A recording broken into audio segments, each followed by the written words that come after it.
Medicine ಅದೇನ್ medicine ಕೊಡ್ತಾರೆ ಗೊತ್ತಿಲ್ಲ. ನನಗೆ ಆಕ್ಚುಲಿ ಆ ಟ್ಯಾಬ್ಲೆಟ್ ಬೇಡ ಇತ್ತು. ನನಗೆ ಅದ್ರ ಬದಲು ಏನಾದ್ರೂ ಇಂಪ್ರೂವ್ಮೆಂಟ್ ಬೇಕಿತ್ತು. ಆ ಟ್ಯಾಬ್ಲೆಟ್ ತಗೊಂಡು ನಾನು ಹೇ ಗೈಸ್, ಎಲ್ರು ಹೇಗಿದ್ದೀರಾ? ಚೆನ್ನಾಗಿದ್ದೀರಾ ಅಂತ ಅನ್ಕೋತೀನಿ. ಸೊ ಸ್ವಲ್ಪ ವಾಯ್ಸ್ ಸ್ವಲ್ಪ ಸರಿಗಿಲ್ಲ, ಅಡ್ಜಸ್ಟ್ ಮಾಡ್ಕೊಳ್ಳಿ. ಸೊ ವಿಡಿಯೋ ಸ್ಟಾರ್ಟ್ ಮಾಡೋಣ. ಅದಕ್ಕೂ ಮುಂಚೆ ತಮ್ಮನೇಲಲ್ಲಿ ಆಲ್ರೆಡಿ ನೋಡಿರ್ತೀರಾ ಏನ್ ವಿಡಿಯೋ ಅಂತ. ಸೊ ಹೇಳ್ತೀನಿ, ಕೊನೆ ತನಕ ನೋಡಿ. ಸೊ ಇದು ಹಾಸ್ಪಿಟಲ್ ಹೋಗೋ ಮುಂಚೆನೆ ಬೆಳಿಗ್ಗೆ ಎದ್ದು ರೆಡಿ ಆಗಿರೋದು. ಸೊ ನಿಮ್ ಮುಂದೆ ವಿಡಿಯೋ ಸ್ವಲ್ಪ ಶಾರ್ಟ್ ಆಗುತ್ತೆ ಅಂತ ಹಂಚ್ಕೊಂಡಿದೀನಿ. ಸೊ ಕೊನೆ ತನಕ ನೋಡಿ. ಈ ಮಿಡಲ್ ಕ್ಲಾಸ್ ಹುಡುಗಿಗೆ ಸಪೋರ್ಟ್ ಮಾಡಿ ಅಂತ ಹೇಳ್ತಾ, ಸೊ ಯಾರಾದ್ರೂ ನನ್ನ ಚಾನಲ್ ಹೊಸದಾಗಿ ಬಂದ್ರೆ ಪ್ಲೀಸ್ ಸಬ್ಸ್ಕ್ರೈಬ್ ಮಾಡ್ಕೊಂಡು ಹಾಗೆ ಪಕ್ಕದಲ್ಲಿರೋ ಬೆಲ್ ಐಕಾನ್ ಮೇಲೆ ಕ್ಲಿಕ್ ಮಾಡಿ ಆಲ್ ಸೆಟ್ ಕೇಳ್ಕೊಳ್ಳಿ, ಓಕೆನಾ? ಸೊ ನನ್ನ ಲೈಫ್ ಬಗ್ಗೆ ಹೇಳ್ತೀನಿ, ಅದು ನೆಕ್ಸ್ಟ್ ವಿಡಿಯೋದಲ್ಲಿ ಹೇಳ್ತೀನಿ ಏನೇನು ಅಂತ. ಸೊ ಅದಕ್ಕೂ ಮುಂಚೆ ಇವಾಗ ನಾನು ಸದ್ಯಕ್ಕೆ ಬೆಂಗಳೂರಲ್ಲಿ ಇದ್ದೀನಿ. ಕೆಲಸ ಮಾಡ್ತಾ ಇದ್ದೆ, ಬಟ್ ಇವಾಗ ಕೆಲಸ ಬಿಟ್ಟು ಸ್ವಲ್ಪ ಮನೇಲಿ ಇದೆ ಅನ್ಕಂತ ಹೇಳಿದ್ರೆ ನನಗೆ ಆರಾಮಿರ್ಲಿಲ್ಲ. 1 ವಾರ ಆಗಿತ್ತು. ಸೊ ಹೆಬ್ಬಾಳಿಂದ ಹೊಸನಗರಕ್ಕೆ ಶಿಫ್ಟ್ ಆಗಿದ್ದೀನಿ. ಮತ್ತೇನಂತ ಹೇಳಿದ್ರೆ ನನ್ನ skin care, hair care routine ಎಲ್ಲ ಮಾಡಬೇಕು. ಬಟ್ ಇವಾಗ ಸ್ಕಿನ್ ಸ್ವಲ್ಪ ಹಾಳಾಗಿದೆ. ಏನಕ್ಕಂದ್ರೆ 1 ವಾರ ಆಗಿತ್ತು ಸ್ಕಿನ್ ಕೇರ್ ಏನು ಮಾಡಿರ್ಲಿಲ್ಲ. ನನ್ನ ಸ್ಕಿನ್ ಮುಂಚೆ ಹೆಂಗಿತ್ತು ತುಂಬಾ ವರ್ಸ್ಟ್ ಆಗಿತ್ತು, ತುಂಬಾ ಪಿಂಪಲ್ಸ್ ಅದಿದ್ದು. ಇವಾಗ ಕ್ಲಿಯರ್ ಆಗಿದೆ. ಸೊ ಅದು ನಿಮ್ ಮುಂದೆ ಹೇಳ್ಕೊತೀನಿ. ಸೊ ಡಾರ್ಕ್ ಸರ್ಕಲ್ ಮತ್ತೆ ಸಗದ ಆಗಿದೆ 1 ವಾರದಲ್ಲಿ. ಬಟ್ ಇಟ್ಸ್ ಓಕೆ, ಮತ್ತೆ ರಿಕವರ್ ಮಾಡ್ಕೋತೀನಿ. ನಿಮ್ ಮುಂದೆ ಮತ್ತೆ ಹಂಚ್ಕೊಂತೀನಿ ಸ್ಕಿನ್ ಕೇರ್ ರೂಟೀನ್, ಓಕೆನಾ? ಹೇರ್ ಕಂಡೀಷನ್ ಚೆನ್ನಾಗೇ ಇದೆ, ಹೇರ್ಗೇನು ಆಗಿಲ್ಲ, ಚೆನ್ನಾಗಿದೆ. ಸೊ ರೀಸೆಂಟ್ ಆಗಿ ಹೇರ್ ಕಟ್ ಕೂಡ ಮಾಡಿದೆ. ಏನ್ ಹೇರ್ ಕಟ್ ಅಂತ ಹೇಳಿದ್ರೆ ಉಲ್ಫ್ ಕಟ್. ಸೊ ಓಕೆನಾ ಗೈಸ್? ಸೊ ನನ್ನ ಇನ್ಸ್ಟಾಗ್ರಾಮ್ ಅಲ್ಲಿ ಯಾರು ಫಾಲೋ ಆಗಿಲ್ಲ ಫಾಲೋ ಮಾಡ್ಕೊಳ್ಳಿ, ಅದ್ರಲ್ಲೂ ಕೂಡ ಅಷ್ಟೇನೆ. ಸೊ ಏನಾದ್ರೂ ಇದ್ರೆ ಕಮೆಂಟ್ ಬಾಕ್ಸ್ ಅಲ್ಲಿ ತಿಳಿಸಿ ಏನ್ ಕಂಟೆಂಟ್ ಮಾಡ್ಬೇಕು ಅಂತ, ಓಕೆನಾ?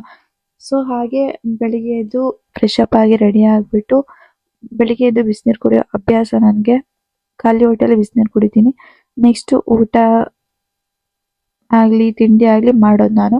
ಏನಿದ್ರು ಖಾಲಿ ಹೊಟ್ಟೆಗೆ ಬಿಸಿನೀರಂತೂ ಬೇಕೇ ಬೇಕು. ಸೊ ಇಡ್ಲಿ ಮಾಡಿದ್ರೆ ಇಡ್ಲಿ ತಿಂಡಿ ಚಹಾ ಕುಡಿದ್ಬಿಟ್ಟು ಮತ್ತೆ ಏನಿಲ್ಲ, ನಾರ್ಮಲ್ ಆಗಿ ಟಿವಿ ನೋಡ್ಕೊಂಡು ಕುತ್ಕೊಂಡೆ. ನೆಕ್ಸ್ಟ್ ಮಧ್ಯಾಹ್ನ ಊಟಕ್ಕೆ ಏನಾದ್ರು ಮಾಡ್ಕೊಳ್ಳೋ ಅಂತ ಮಾಡ್ಕೊಂಡೆ. ಸೊ ಊಟಕ್ಕೆ ಏನಾದ್ರು ಮಾಡ್ಕೊಳ್ಳೋದ್ರೆ ಏನು ಐಟಮ್ಸ್ ಇರ್ಲಿಲ್ಲ. ಈರುಳ್ಳಿ ಮತ್ತೆ ಟೊಮೆಟೊ ಇದನ್ನ ಹಾಕ್ಬಿಟ್ಟು ಎಗ್ ಮಸಾಲ ತರ ಮಾಡಿದೆ. ಸೊ ನೋಡ್ಲಿಕ್ಕೆ ಚೆನ್ನಾಗಿಲ್ಲ, ಅದು ತಿನ್ಲಿಕ್ಕೆ ಮಾತ್ರ ಚೆನ್ನಾಗಿತ್ತು, ಪರವಾಗಿಲ್ಲ.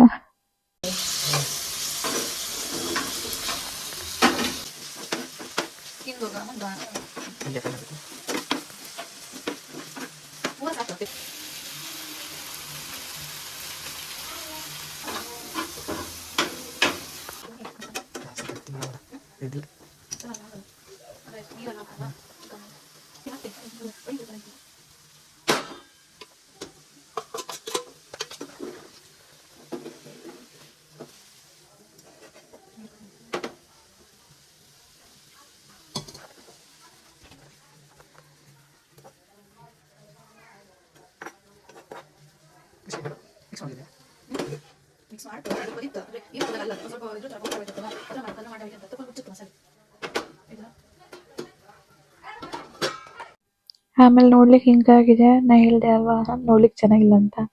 ಸೊ ಹಾಗೆ ಮತ್ತೆ ರೆಡಿ ಆಗ್ಬಿಟ್ಟು ಸಂಜೆ ಹಾಸ್ಪಿಟ್ಲಿಗೆ ಹೋಗ್ಲಿಕ್ಕೆ ಅಂತಾನೆ ರೆಡಿ ಆಗಿರೋದು. ಸೊ ಅದೆಲ್ಲ ಮತ್ತೆ ಹೇಳ್ತೀನಿ, ಓಕೆನಾ?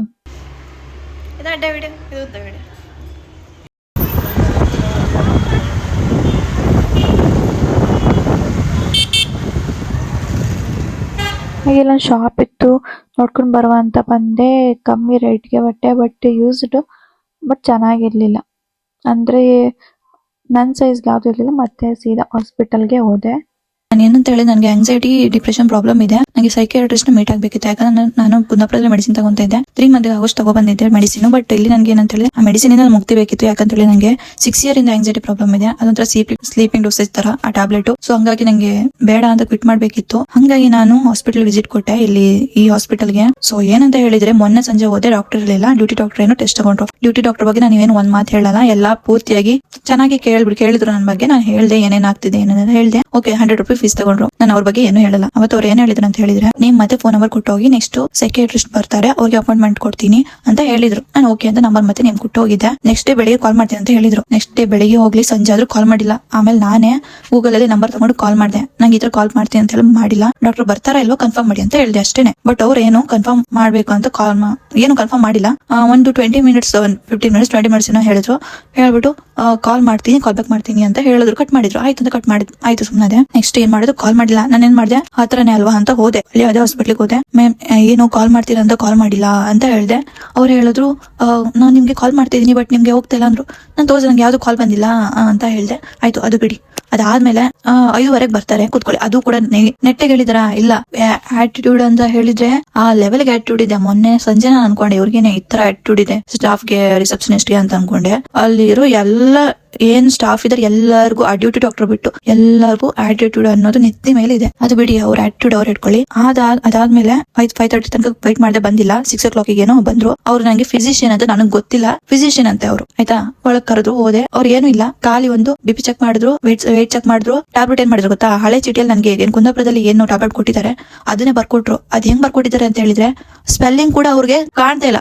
CON ಅಂತ ಹೇಳ್ಕೊಂಡು ಬರ್ತಿದ್ದಾರೆ. ಯಾವ ಟ್ಯಾಬ್ಲೆಟ್ ಅಂತ ಕೂಡ ಅವ್ರಿಗೆ ಕರೆಕ್ಟ್ ಗೊತ್ತಿಲ್ಲ, ಅದನ್ನ ಬರ್ಕೊಟ್ಟಿದ್ದಾರೆ. ಫೀಸ್ ಎಷ್ಟು ಗೊತ್ತಾ, 800 ಫೀಸ್ ಅಂತೆ ಅವ್ರದ್ದು. ಸೀರಿಯಸ್ಲಿ ನನಗೆ ತಲೆ ಕೆಟ್ಟೋಯ್ತು. ಏನಾದ್ರು ಟೆಸ್ಟ್ ಮಾಡ್ದ 800 ಫೀಸ್, ಅದು ಫಿಸಿಷಿಯನ್. ಆಯ್ತಾ, ಅದಾದ್ಮೇಲೆ ಒಂದ್ ವೀಕ್ ಆದ್ಮೇಲೆ ಸೈಕ್ಯಾಟ್ರಿಸ್ಟ್ ಬರ್ತಾರಂತೆ.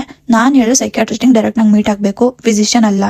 ಆಕ್ಚುಲಿ ಡ್ಯೂಟಿ ಡಾಕ್ಟರ್ ನನಗೆಲ್ಲ ಏನೇನು ಆಗಿದೆ ಅಂತ ತಗೊಂಡಿದ್ದಾರೆ. ಇವ್ರು ಏನೂ ಕೇಳಿಲ್ಲ, ನನಗೆ ಏನಾಗ್ತಿದೆ ಏನೂ ಕೇಳಿಲ್ಲ. ಖಾಲಿ ಒಂದು ಚೆಕ್ ಮಾಡೋದಕ್ಕೆ 800 ರೂಪೀಸ್ ಅಂತೆ. ನಾನು ಪೇ ಮಾಡಿಲ್ಲ. ನಾ ಹೇಳಿದೆ ಪೇ ಮಾಡಿಲ್ಲ ಮೇಡಮ್, ನನಗೆ ಏನು ತಗೊಂಡೇ ಇಲ್ಲ ಟೆಸ್ಟ್, ನನ್ಗೆ ಏನಕ್ಕೆ 800 ಪೇ, ಅವ್ರು ಫೀಸ್ ಅಷ್ಟೇ ಅಂದ್ರು. ಆಮೇಲೆ ಸೈಕ್ಯಾಟ್ರಿಸ್ಟ್ ಏನ್ 1 ವಾರ ಆದ್ಮೇಲೆ ಬರ್ತಾ ಅವ್ರಿಗೆ 1500 ಪೇ ಮಾಡ್ಬೇಕಂತೆ ನಾನು. ಆಯ್ತಾ, ಅಲ್ಲಿಗೆ 100 ರೂಪೀಸ್ ಪ್ಲಸ್ 800 ಪ್ಲಸ್ 1500. ಒಬ್ರು ಡಾಕ್ಟರ್ನ ಮೀಟ್ ಆಗ್ಬೇಕಂದ್ರೆ ಇಷ್ಟು ಫೀಸ್ ತಗೊಂತಾರೆ ಅಂತ ಹೇಳಿದ್ರೆ ಅನ್ಕೊಳ್ಳಿ, ಬಡವ್ರು ದುಡ್ಡು ತಿಂತ ಇದ್ರೆ. ನಿಜವಾಗ್ಲೂ ಇಲ್ಲಿ ಒಂದು ರಿವ್ಯೂಸ್ ಚೆಕ್ ಮಾಡಿದೆ, ಎಲ್ಲ ಫೇಕ್ ರಿವ್ಯೂಸ್. ಅದ್ರಲ್ಲಿ ಒಬ್ರು ಮ್ಯಾಮ್ ಡಾಕ್ಟರ್ ಅಂತೆ, ಅವರು ಡಾಕ್ಟರೇ ಹೋಗಿದ್ದಾರೆ, ಅದ್ರ ಟೆಸ್ಟಿಂಗ್ ಅಂತ ಹೋಗಿದ್ದಾರೆ. ಅವರೇ ಈ ಫೀಡ್ಬ್ಯಾಕ್ ನ ಹಾಕಿದ್ದಾರೆ, ಹೆಂಗ್ ಹಾಕಿದ್ದಾರೆ ನೋಡಿ. ನಂಗೆ ಏನ್ ಎಕ್ಸ್ಪೀರಿಯನ್ಸ್ ಆಗಿದೆ ಅವ್ರಿಗೂ ಅದೇ ಎಕ್ಸ್ಪೀರಿಯನ್ಸ್ ಆಗಿದೆ. ಯಾರು ಎಜುಕೇಶನ್ ಇರಲ್ಲ, ಅವರು ಸುಮ್ನೆ ಅಷ್ಟು ದುಡ್ಡು ಕೊಟ್ಕೊಂಡು ಬರ್ತಾರೆ. ನಿಜವಾಗ್ಲೂ ಯಾರು ಹೋಗ್ಬೇಡಿ, ಯಾರು ದುಡ್ಡಿದೆ ನೀವು ಕೆಲವರು ನಂಬಲ್ಲ, ನಂಗೆ ಗೊತ್ತು. ಬಡವ್ರಿಗೆ ಇದಾಗಲ್ಲ. ಒಂದ್ 100 ರೂಪಾಯಿ ಕೂಡ ಇಂಪಾರ್ಟೆಂಟ್ ಆಗುತ್ತೆ ನಮ್ಗೆ, ಗೊತ್ತಾಯ್ತಾ. ನಾನು ಆಮೇಲೆ ಪೇ ಮಾಡಿಲ್ಲ. ಅವ್ರು ಏನೇನೋ ಒಂದ್ 4-5 ಜನ ಹುಡುಗಿರೆಲ್ಲ ಬಂದ್ಬಿಟ್ಟು ನನ್ನ ಮೇಲೆ ಗಲಾಟೆ ಮಾಡಿದ್ರು. ನಾನು ಅದಕ್ಕೂ ಕೂಡ ಏನು ಇದ್ ಮಾಡಿಲ್ಲ, ಹಂಗೆ ಬಂದೆ. ನನ್ಗೆ ಇದು ಬೇಡ ಅಂತ ನಾನು ಯಾವ್ದು ಏನ್ ಬರ್ಕೊಟ್ಟಿದ್ದಾರೆ ಅದನ್ನು ಕೂಡ ನಾನು ತಗೊಂಡಿಲ್ಲ, ಎಲ್ಲ ಅಲ್ಲೇ ಇಟ್ಟು ಬಂದೆ. ಅವ್ರು ನೆಕ್ಸ್ಟ್ ನನ್ಗೆ ಏನು ಕುಂದಾಪುರದಲ್ಲಿ ಕೊಟ್ಟಿದ್ರು ಚೀಟಿ, ಅದನ್ನು ಕೂಡ ಕೊಡಲ್ಲ ಅಂತ ಗಲಾಟೆ ಮಾಡಿದ್ರು. ಬಟ್ ಹೆಂಗೋ ತಗೊಂಡ್ ಬಂದೆ. ನಾನು ಹೇಳೋದು ಇಷ್ಟೇನೆ ಕೇಳಿ. ನಂಗೆ ನಿಜವಾಗ್ಲೂ ಆಂಗ್ಸೈಟಿ ಪ್ರಾಬ್ಲಮ್ ಇಲ್ಲಿ ತನಕ ನನಗೆ ಏನ್ ಪ್ರಾಬ್ಲಮ್ ಇದೆ ಯಾವ್ದು ನಂಗೆ ಕೂಡ ಹೇಳ್ಕೊಂಡಿಲ್ಲ. ಬಟ್ ಹೇಳ್ತಾ ಇದೀನಿ, ಯಾರಾದ್ರೂ ನನ್ನ ತರ ಫೇಸ್ ಮಾಡ್ತಿದ್ರೆ ಪ್ಲೀಸ್ ಅಲ್ಗಂತೂ ಹೋಗ್ಬೇಡಿ. ದುಡ್ಡು ಜೊತೆಗೆ ನಿಮ್ಗೆ ಯಾವ್ದು ಟ್ರೀಟ್ಮೆಂಟ್ ಕೂಡ ಸಿಗಲ್ಲ, ವೇಸ್ಟ್. ಎಷ್ಟು ಫೀಸ್ ನೋಡಿ, 100, 800, 1500 ಎಷ್ಟು. ಅದ್ರ ಜೊತೆಗೆ ಮೆಡಿಸಿನ್, ಅದೇನ್ ಮೆಡಿಸಿನ್ ಕೊಡ್ತಾರೆ ಗೊತ್ತಿಲ್ಲ. ನನಗೆ ಆಕ್ಚುಲಿ ಆ ಟ್ಯಾಬ್ಲೆಟ್ ಬೇಡ ಇತ್ತು. ನನಗೆ ಅದ್ರ ಬದಲು ಏನಾದ್ರು ಇಂಪ್ರೂವ್ಮೆಂಟ್ ಬೇಕಿತ್ತು. ಆ ಟ್ಯಾಬ್ಲೆಟ್ ತಗೊಂಡು ನಾನು 6 year ಇಂದ ಅಡಿಕ್ಟ್ ಆಗಿದ್ದೀನಿ. ಇಂಪ್ರೂವ್ಮೆಂಟ್ ಬೇಕಿತ್ತು, ಅದಕ್ಕೋಸ್ಕರ ಹೋಗಿದ್ದೀನಿ. ಬಟ್ ಅದೇ ಟ್ಯಾಬ್ಲೆಟ್ ನ ಅವ್ರು ಬರ್ಕೊಟ್ಟಿದ್ರು. ಅದು ಕೂಡ ಹೆಂಗೆ, ಅದು ಟ್ಯಾಬ್ಲೆಟ್ ಬೆಂಗಳೂರಲ್ಲಿ ಸಿಗುತ್ತೆ ಇಲ್ವಾ ಅಂತ ನನ್ನ ಕೇಳ್ತಾರೆ ಅವರು. ಸ್ವಲ್ಪ ಯೋಚನೆ ಮಾಡಿ, ಓಕೆನಾ. ಸೊ ಅಷ್ಟೇ ಗೈಸ್, ಏನಾದ್ರು ಇದ್ರೆ ಕೇಳಿ, ನಾನು ಫುಲ್ ಇನ್ಫಾರ್ಮೇಶನ್ ಕೊಡ್ತೀನಿ. ಯಾಕಂದ್ರೆ ಚಿಕ್ಕ ವಿಡಿಯೋದಲ್ಲಿ ಆಗಲ್ಲ. ಆದ್ರೂ ಕೂಡ ಪೇಷನ್ಸ್ ಅಲ್ಲಿ ಕೇಳಿದ್ದಕ್ಕೆ ಥ್ಯಾಂಕ್ ಯು ಗೈಸ್. ಬಾಯ್.